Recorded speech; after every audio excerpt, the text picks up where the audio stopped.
أعوذ بالله من الشيطان الرجيم. بسم الله الرحمن الرحيم.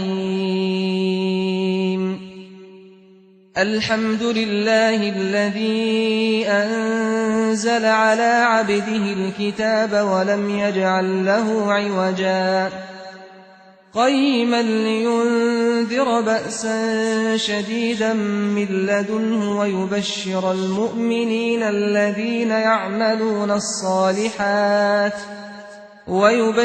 المؤمنين الذين يعملون الصالحات أن لهم أجرا حسنا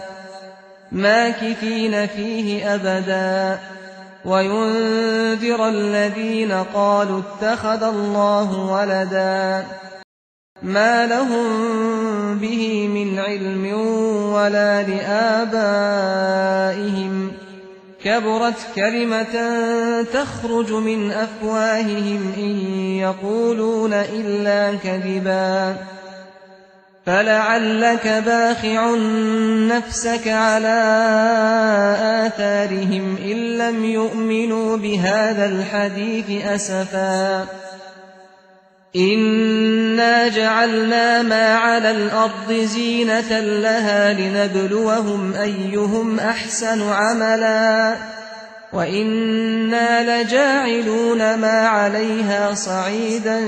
جرزا أم حسبت أن أصحاب الكهف والرقيم كانوا من آياتنا عجبا إذ أوى الفتية إلى الكهف فقالوا ربنا آتنا من لدنك رحمة وهيئ لنا من أمرنا رشدا فضربنا على آذانهم في الكهف سنين عددا ثم بعثناهم لنعلم أي الحزبين أحصى لما لبثوا أمدا نحن نقص عليك نبأهم بالحق إنهم فتية آمنوا بربهم وزدناهم هدى وربطنا على قلوبهم إذ قاموا فقالوا ربنا رب السماوات والأرض لن ندعو من دونه إلها لقد قلنا إذا شططا هؤلاء قومنا اتخذوا من دونه آلهة لولا يأتون عليهم بسلطان بين فمن أظلم ممن افترى على الله كذبا وإذ اعتزلتموهم وما يعبدون إلا الله فأووا إلى الكهف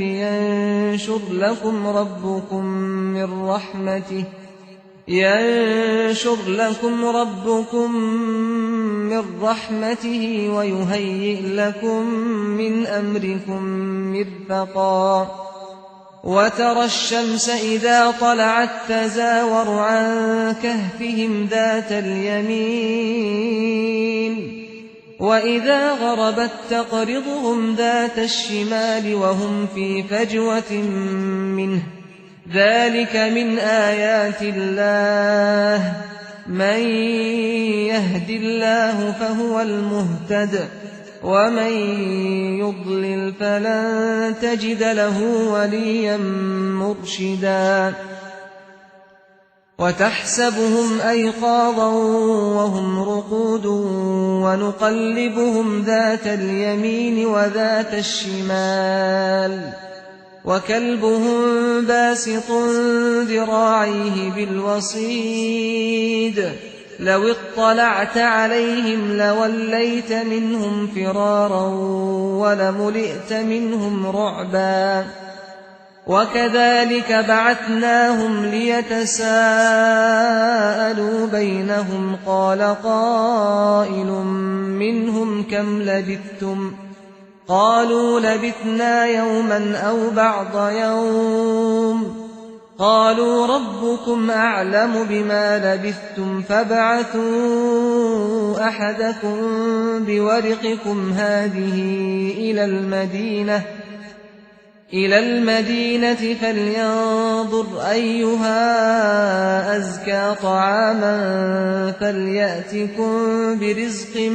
منه وليتلطف ولا يشعرن بكم أحدا إنهم إن يظهروا عليكم يرجموكم أو يعيدوكم في ملتهم ولن تفلحوا إذا أبدا وكذلك أعثرنا عليهم ليعلموا أن وعد الله حق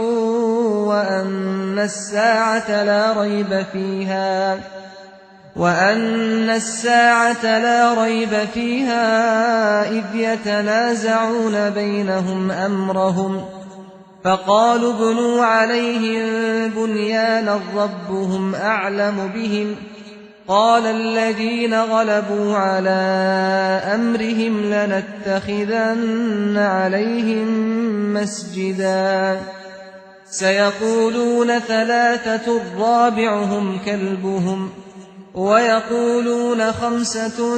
سادسهم كلبهم رجما بالغيب ويقولون سبعة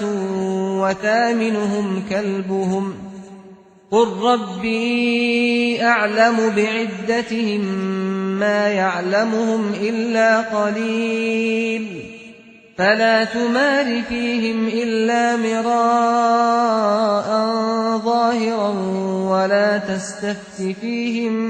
منهم أحدا ولا تقولن لشيء إني فاعل ذلك غدا إلا أن يشاء الله واذكر ربك إذا نسيت وقل عسى أن يهديني ربي لأقرب من هذا رشدا ولبثوا في كهفهم 300 سنين وازدادوا 9 قل الله أعلم بما لبثوا له غيب السماوات والأرض أبصر به وأسمع ما لهم من دونه من ولي ولا يشرك في حكمه أحدا واتل ما أوحي إليك من كتاب ربك لا مبدل لكلماته ولن تجد من دونه ملتحدا واصبر نفسك مع الذين يدعون ربهم بالغداة والعشي يريدون وجهه ولا تعد عيناك عنهم تريد زينة الحياة الدنيا ولا تطع من أغفلنا قلبه عن ذكرنا واتبع هواه وكان أمره فرطا وقل الحق من ربكم فمن شاء فليؤمن ومن شاء فليكفر إنا أعتدنا للظالمين نارا أحاط بهم سرادقها وإن يستغيثوا يغاثوا بماء كالمهل يشوي الوجوه بئس الشراب وساءت مرتفقا إن الذين آمنوا وعملوا الصالحات إنا لا نضيع أجر من أحسن عملا أولئك لهم جنات عدن تجري من تحتهم الأنهار يحلون فيها من أساور من ذهب ويلبسون ويلبسون ثيابا خضرا من سندس واستبرق متكئين فيها على الأرائك نعم الثواب وحسنت مرتفقا واضرب لهم مثل الرجلين جعلنا لأحدهما جنتين من أعناب وحففناهما بنخل وجعلنا بينهما زرعا كلتا الجنتين آتت أكلها ولم تظلم منه شيئا وفجرنا خلالهما نهرا وكان له ثمر فقال لصاحبه وهو يحاوره أنا أكثر منك مالا وأعز نفرا ودخل جنته وهو ظالم لنفسه قال ما أظن أن تبيد هذه أبدا وما أظن الساعة قائمة ولئن رددت إلى ربي لأجدن خيرا منها منقلبا قال له صاحبه وهو يحاوره أكفرت بالذي خلقك من تراب ثم من نطفة ثم سواك رجلا لكن هو الله ربي ولا أشرك بربي أحدا ولولا إذ دخلت جنتك قلت ما شاء الله لا قوة إلا بالله إن ترني أنا أقل منك مالا وولدا فعسى ربي أن يؤتيني خيرا من جنتك ويرسل عليها حسبانا من السماء فتصبح صعيدا زلقا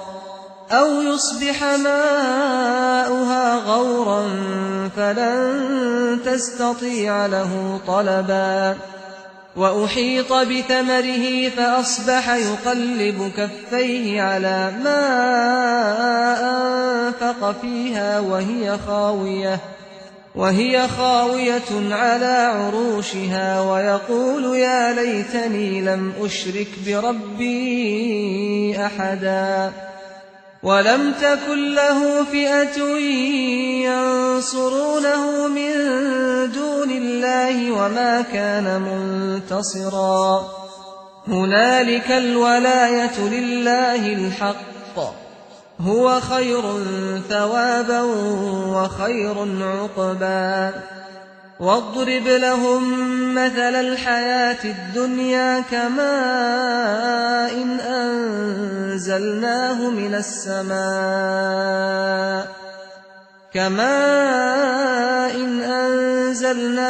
السماء فاختلط به نبات الأرض فأصبح هشيما تذروه الرياح وكان الله على كل شيء مقتدرا المال والبنون زينة الحياة الدنيا والباقيات الصالحات خير عند ربك ثوابا وخير أملا ويوم نسير الجبال وترى الأرض بارزة وحشرناهم فلم نغادر منهم أحدا وعرضوا على ربك صفا لقد جئتمونا كما خلقناكم أول مرة بل زعمتم أن لن نجعل لكم موعدا ووضع الكتاب فترى المجرمين مشفقين مما فيه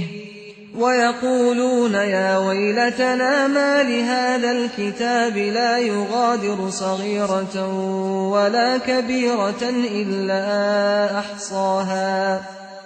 ووجدوا ما عملوا حاضرا ولا يظلم ربك أحدا وإذ قلنا للملائكة اسجدوا لآدم فسجدوا إلا إبليس كان من الجن ففسق عن أمر ربه أفتتخذونه وذريته أولياء من دوني وهم لكم عدو بئس للظالمين بدلا ما أشهدتهم خلق السماوات والأرض ولا خلق أنفسهم وما كنت متخذ المضلين عضدا ويوم يقول نادوا شركائي الذين زعمتم فدعوهم فلم يستجيبوا لهم وجعلنا بينهم موبقا ورأى المجرمون النار فظنوا أنهم مواقعوها ولم يجدوا عنها مصرفا ولقد صرفنا في هذا القرآن للناس من كل مثل وكان الإنسان أكثر شيء جدلا وما منع الناس أن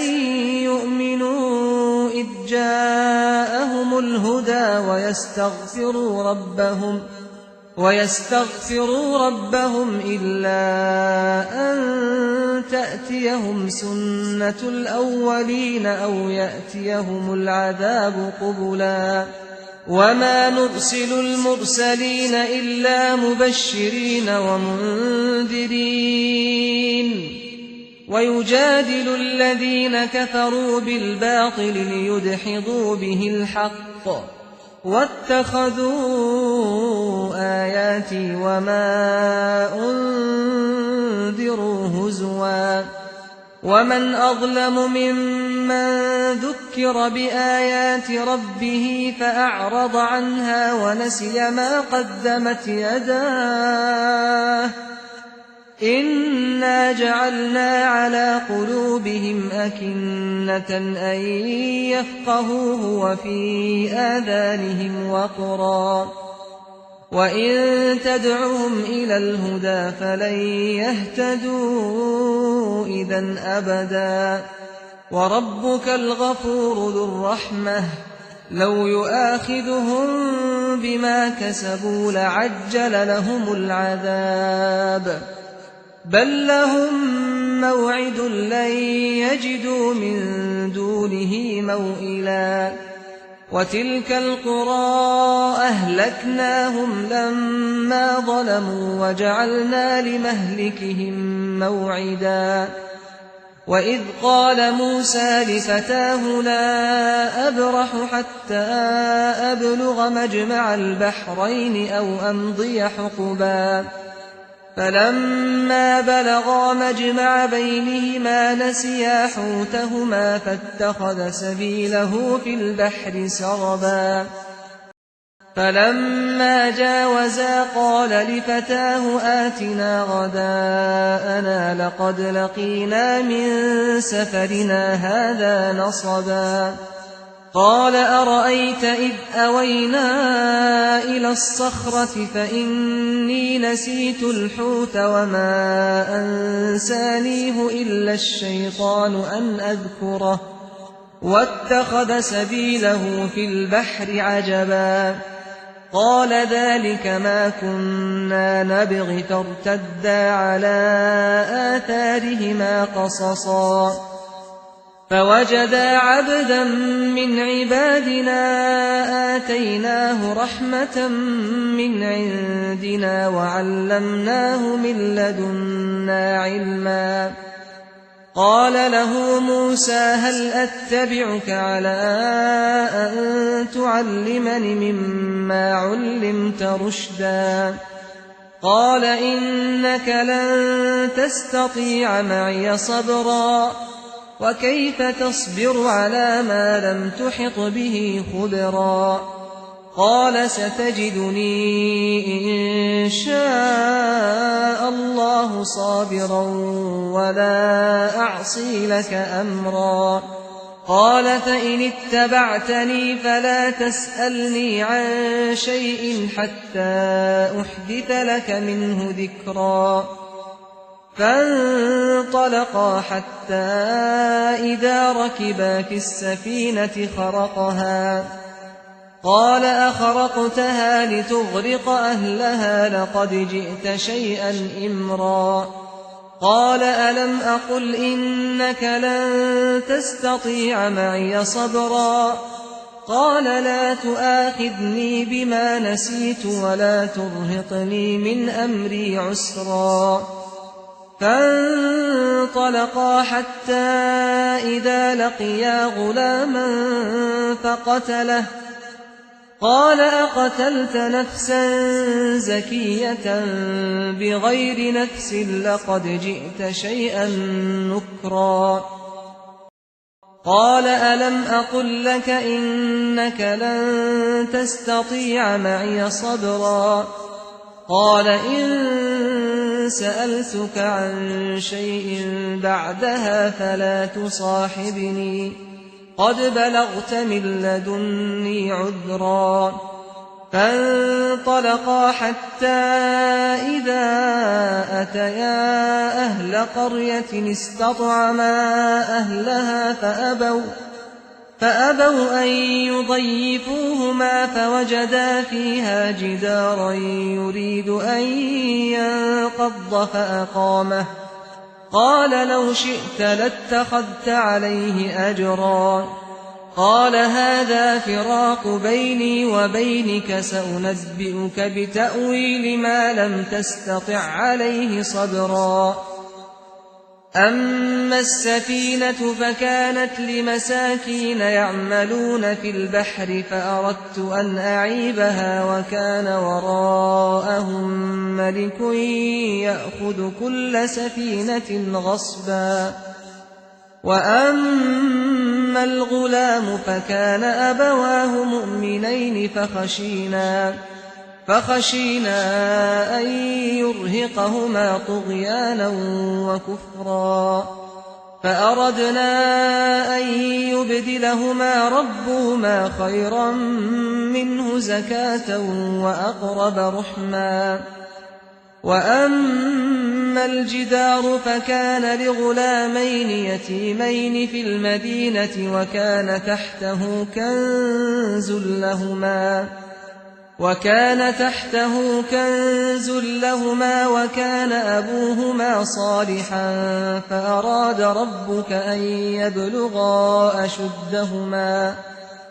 فأراد ربك أن يبلغا أشدهما ويستخرجا كنزهما رحمة من ربك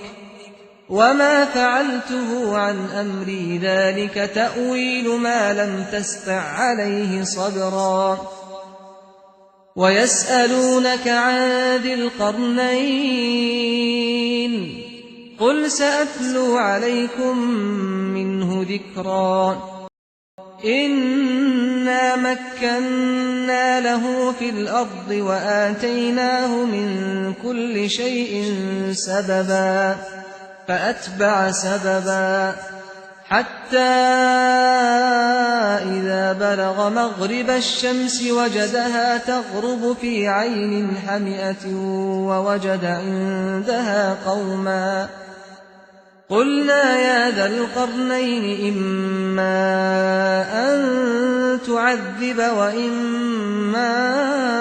أن تتخذ فيهم حسنا قال أما من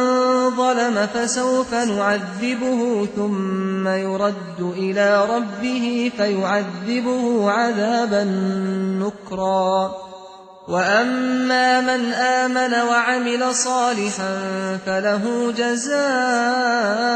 الحسنى وسنقول له من أمرنا يسرا ثم أتبع سببا حتى إذا بلغ مطلع الشمس وجدها تطلع على قوم لم نجعل لهم من دونها سترا كذلك وقد أحطنا بما لديه خبرا ثم أتبع سببا حتى إذا بلغ بين السدين وجد من دونهما قوما لا يكادون يفقهون قولا قالوا يا ذا القرنين إن يأجوج ومأجوج مفسدون في الأرض فهل نجعل لك خرجا على أن تجعل بيننا وبينهم سدا قال ما مكني فيه ربي خير فأعينوني بقوة أجعل بينكم وبينهم ردما آتوني زبر الحديد حتى إذا ساوى بين الصدفين قال انفخوا حتى إذا جعله نارا قال آتوني أفرغ عليه قطرا فما استطاعوا أن يظهروه وما استطاعوا له نقبا قال هذا رحمة من ربي فإذا جاء وعد ربي جعله دكاء وكان وعد ربي حقا وتركنا بعضهم يومئذ يموج في بعض ونفخ في الصور فجمعناهم جمعا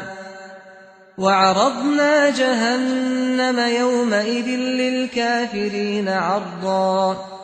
الذين كانت أعينهم في غطاء عن ذكري وكانوا لا يستطيعون سمعا أفحسب الذين كفروا أن يتخذوا عبادي من دوني أولياء إنا أعتدنا جهنم للكافرين نزلا قل هل ننبئكم بالأخسرين أعمالا الذين ضل سعيهم في الحياة الدنيا وهم يحسبون أنهم يحسنون صنعا أولئك